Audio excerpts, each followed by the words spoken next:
in the reeds. Part 1 lights up on Medivh, a large structure made of reeds.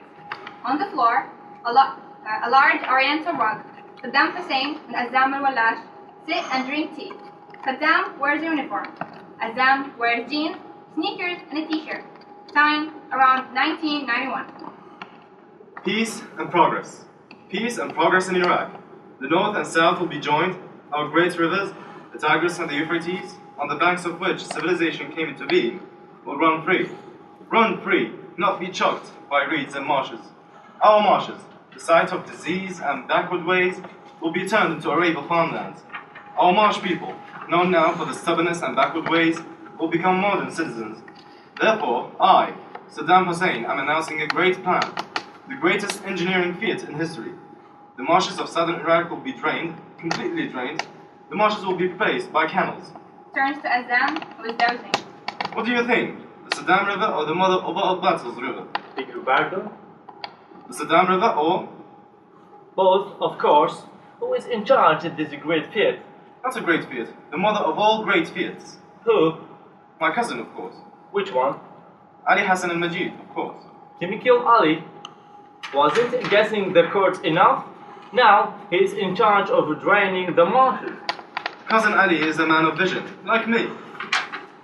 Bronze in the family. No more lakes, no more wetlands. The marshes will be completely dried, desiccated, and their place, dikes and rivers, rivers and rikes, drainage canals. Yes, it's a great feat, but I'm putting the whole country to do the work. Even during selection? 24 hours a day until this system is completed. Iraq will be great again. Azam pours tea. Who are you? The cup to Saddam. Who are you? I am your nemesis. Nemesis? Everyone bows down to me. Azam always. Awash. Al-Wash. Sorry. Where are you from? Awash. Where is from?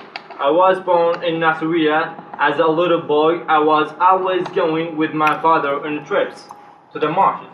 We are riding and around the reeds in a little boat, looking at the birds. Birds belong in cages. There will be no more marshes. Marshes are backwards. Marshes are beautiful. You want to destroy them? I am going to bring them back. Saddam makes notes. Azam al-Wash from Nasr. I don't live there anymore. Where? Not in Iraq since the mid-70s. An expatriate? If you insist. Gone over to the infield? That makes you the lowest of the low. Saddam begins to stand up. The marshes of Iraq belongs to me. We will see. Sound of voices. The Baroness enters. She wears a black penisuit and a pink headscarf. Points finger at Saddam. You? Who's this strange woman? Another nemesis. I don't like this word. Lady Emma Nicholson, but I have no intention of shaking your hand. To Azam in a brave accent. He lined them up in rows and killed them. No one was spared. Men, women, children, guessing them, executing them. A modern day genocide, ladies and gentlemen. We had the Holocaust, the Cambodian killing fields. Now I bring you the very latest genocide, Saddam Hussein's extermination of the Kurds, his own people. Kurds aren't people. To Azam. Make her go away. And the Martian people in the south. Marsh people are backwards. Diseased. If you knew what you were talking about. Oh, I do. I have been to the marsh. It wasn't easy getting there. I had to travel through Iran, but I made it and I know the cruelty myself. I witnessed everything. Then I went home and started talking and talking. I'm a member of the British Parliament, you know. People listen there to what I have to say. Fate lights on Saddam, Azam, and Baroness. Part 2. Sounds of birds. Then traveling short of Can You Bow, gilding through a waterway. Up lights on Caroline, sits on a bank in the Martians. She looks up through a binoculars. She wears long pants, long sleeved shirt, and a sun hat. White pelicans. Over 100 white pelicans. Rising and falling, rising and falling. Caroline writes in a notebook, looks in binoculars. Brian enters. Like Caroline, he is dressed in a hay-protected clothes. He also carries a camera, binoculars, a water bottle, a small phone, and a small folding chair. I've been looking over for you. Brian, look. Brian puts binoculars. What do you see? Pelican. A white pelican. Last time I saw that many was when I was in the Everglades. I keep thinking I should go. Still looking in binoculars. My father used to take us deep sea fishing there. We'd get up in semi-darkness, making the long drive, sometimes stopping in Flamingo, other times stopping in Everglades City. We picked up sandwiches and drinks. Then we'd spend the whole day fishing. Sounds nice. Station? When? Soon. Uh, Caroline about last night. Uh-oh, What is it? that bird over there. I was hoping you would know what it is. No, impossible. Brian sits in the folding chair next to Caroline. Exit. After a few moments, Sammy enters, sitting next to Caroline. Purple swan. Marhen. Flycatcher.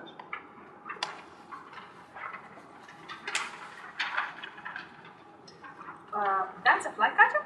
She makes notes. I'm having a good morning. So am I. We're up early. Best time. You look at birds a lot? Whenever I can. Caroline. Sammy, first time in Iraq? Second. Iraq 003-006. Army Intelligence Camp Anaconda.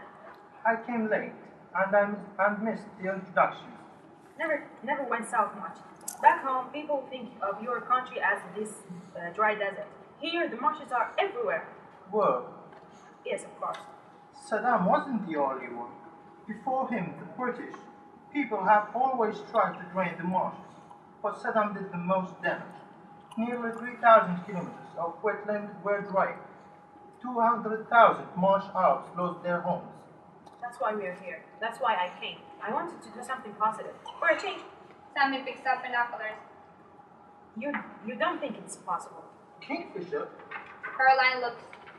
And a beauty, Sammy. I asked you a question. Do you think that an American could come back to Iraq and do something positive? I'm here, aren't I? I wondered about the Iraqis who would join us at the conference. I'm local, Basra. When I was a kid, my father took us out here. Some of my relatives were marsh Arabs. We played soccer together. Caroline jumps up, spelling contents of her bag. Is that? Sammy jumps up. Oh, What is it? Basra, read Wagner. I never thought. Caroline and Sammy whip their eyes. Me neither. A few years ago, we were sure that the Basra reed warbler was going to be extinct. Right. Wait until I tell the folks back home. Your family? The Naples Bird Watchers. Caroline shows Sammy the quilt on her shirt. That's where I live. Naples, Florida. Wow, wow, wow. Sammy helps Caroline puts her things back into her bag. Here shows a book. The Marsh Arabs by Wilfred Thesiger. It's classic. To you, maybe. To us, Wilfred Thesiger is the worst kind of Orientalist. Those descriptions, I like that. as if the marshes were some kind of paradise, Aren't they? where Adam and Eve in the marshes. And the Sumerians. And everyone else. Why not? And don't tell me that Thesiger didn't have thing for the Editor Jamal Arabs Jain who hold his boat. I wonder, did you read the book in Arabic? A friend read it. Actually, a friend, an English teacher, read it and told her about it. She told me, it's 2011, Caroline, and you are still reading these Orientalist books. It was the only thing I could get through my local library. Caroline stuffs book into her bag. Sammy picks up his binoculars. Right-wing black turns at 3 o'clock. They look. We're Iraqis, local bells. Brian enters. Station's about to start. Salam alaikum. Caroline picks up her bag. Coming, Sammy. Carol, you are a keynote speaker, and everyone is writing for you, is waiting for you. Go on. As Brian and Caroline leave, This could be the last one. The last conference? For a while. Extremists, right? And dropping oil prices. And no funds, and No funds? What? Marshal Candace told himself that Samuel Wash can talk all he likes about ecotourism, but nothing can happen without funds, which means no more meetings. I better go. See you at the session. Sure.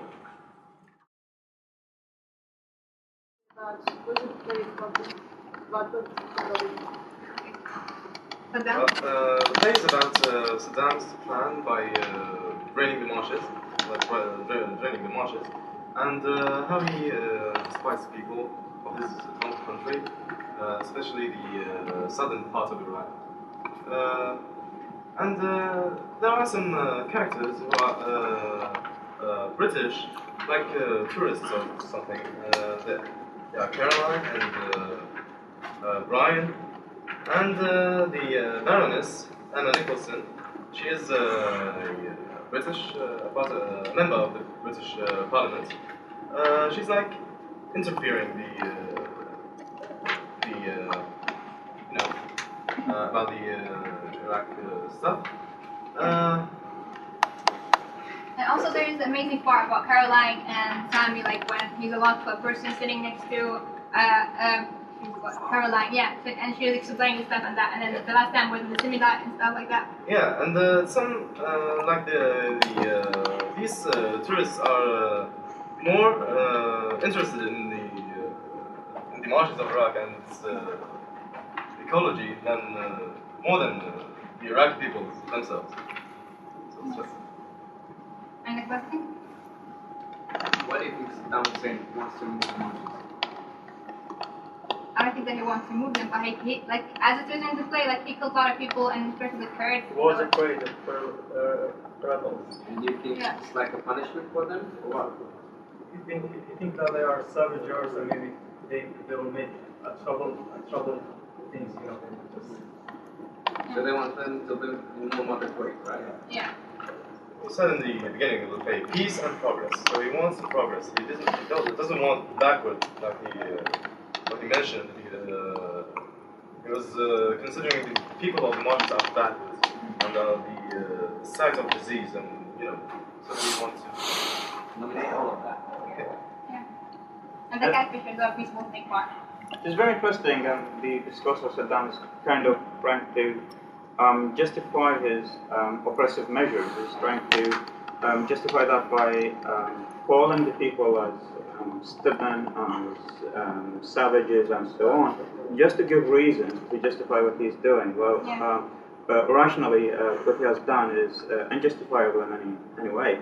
So he's trying to give reasons which obviously doesn't seem reasonable to others, to Azam and the others. Especially with the Baroness, she was really angry. Yes, he doesn't seem to be convincing. Yeah. He gives reasons that no one dare to say it's wrong.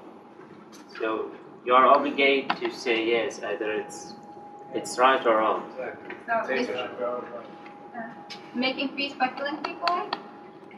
Okay, about the double chronology of the play, when we have two periods, in 1991 and then jumps, I think, to post 2003. So, do you have any idea of what the play is trying to compare in the two periods? It's kind of looking at the past period in retrospect or something like that. Why is it not continuous in one period? Any ideas? Maybe because they changed, like from the one period to one, as like that, Saddam Hussein was the ruler there. Like no one could like say no to him and stuff. But since like he's like gone and done, he's gone, right? Yeah. And then sorry. Yeah. And then people like you said, like foreign people like Caroline and Baroness, that they're making like new suggestions and saying like no to others, and they're actually like defending the poor people and stuff, especially those in the Martian. So I guess like there's a change happened after that, like one period and then another one. Okay. What is interesting is this. The kind of oppression that has befallen not only humans but also non-humans. So we saw an emphasis on ecology, on the environment, on some species that have turned extinct because of the measures of Saddam Hussein. So this is kind of saying that not only humans are oppressed but also other species, birds, and many kinds of birds that were available in the marshes are no longer available there. Well, there's like even that he said like the flycatcher wasn't like she saw it in like really like long time ago, and now she saw it again. Yeah. Like, there's peace again now. Like there's when we're peace, like she saw that kind of bird, and now there's peace again. That kind of bird come again. Yeah, so yeah, this is kind of environmental awareness that is lacking for most people have addressed the theme of war or the issue of war. Most emphasis was on the infrastructure, on human beings, but not on the environment, on the ecology of the land. Yeah, Hassan. I think the play didn't give any new information for us as Iraqis, but the question is, what's the main idea or the most important theme of the play? It's about the Martians. It's about the Martians. So just reporting information that... No, so this is reorienting our attention. We are only dealing with humans, what happened to humans, but we are not dealing with the environment. So it is making the focus somewhere else, saying that the environment is no less important. Not only humans have been destroyed, but also the environment, species, plants, and yeah. I think we live in this situation, we live it. Our focus was on something, and the play is trying to help us refocus on other things. Or maybe it aims to draw the foreign's attention to what happened, what kind of damage, damage happened in Iraq. Maybe it's that? Yeah, kind of. Yeah, and they're like kind of making suggestions. Yeah, and helping people out. Okay, so we're done? should we wrapping up? Okay, yeah, we're gonna wrap up. That's it. Thank you. Okay.